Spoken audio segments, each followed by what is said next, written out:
It's time for Liberty Today. On today's program, we'll meet the new GOP chairman for South Dakota. Gordon and Ed take a look at brown bag lunches, county jail style, and Dr. Pat Castle is here to discuss the facts of life. All this and more on Liberty Today. Now pre-recorded live from the 12th story penthouse of the Community Thrift Store and Life and Liberty Studios. Let me introduce my guest for today, the state chairman of the Republican Party in South Dakota, Mr. Craig Lawrence. Hi. I'm delighted to have you on our set today. Thank you. I'm glad to be here. And who better to talk about the Republican Party platform than the chairman of the Republican Party? Well, yes, I tell you, I'm not all that schooled yet. I'm just a naive guy that got brought in, and here I am trying to be a reconciler and a healer, but I know the basic things we stand for that we don't want to yield on. Well, and I appreciate that. You and I have spent a little bit of time talking long distance, so it's great to be having an opportunity to visit with you face to face. Thank you. I've just made a list of 3 or 4 things that I think are important tenets in the Republican Party platform. I'm going to say one, and you tell me what your take as chairman of the party is on that issue. All right. One would be taxes. Well, I like taxes about as much as I like flat tires and potholes, you know. No, taxes?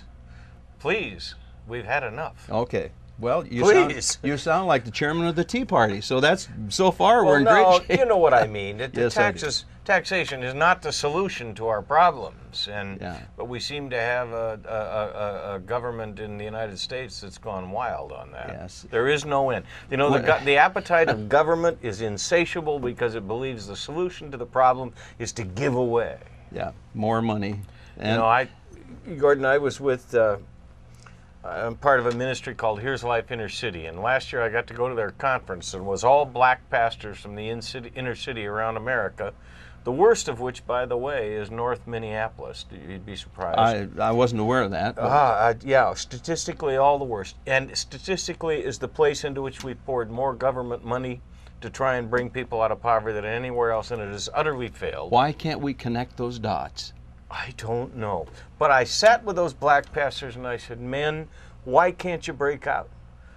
Why can't you? Because we've seen so many wonderful people, African American, who can break out and get into it and be, how come? And they said, because we have been fed by a nanny state so long, we believe that's the only way we can survive. And until our people rise up to realize that they have ability and can find success, we're going to be right where we are. And frankly, you know, I'm biased because I'm a Republican, but I think the Democrats want to hold them in check.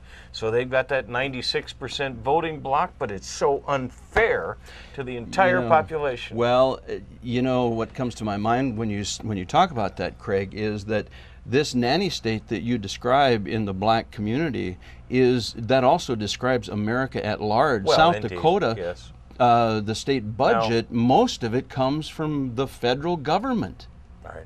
And I would hesitate to say I am not an expert on the black inner city. I just listen to them. Yes. They're the ones that are putting their heart and blood on the line in the inner city to try to save people's souls and to help them get out of poverty.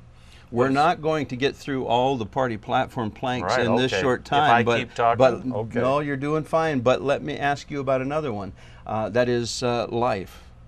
What is the party platform, and how do you see that on abortion?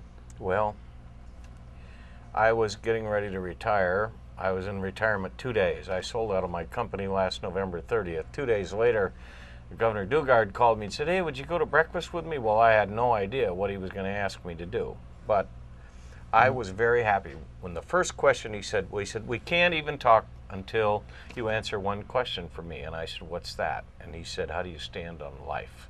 Well, that was pretty easy to answer. If that's the first question, then my first question would be, what is this administration and the state in general doing to end abortion in South Dakota?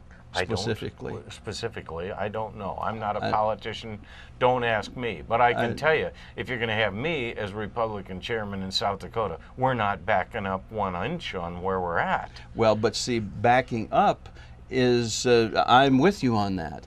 But if we hold the ground we have, we're killing 11 children a day in South Dakota. What do we do if our platform and this administration is pro-life?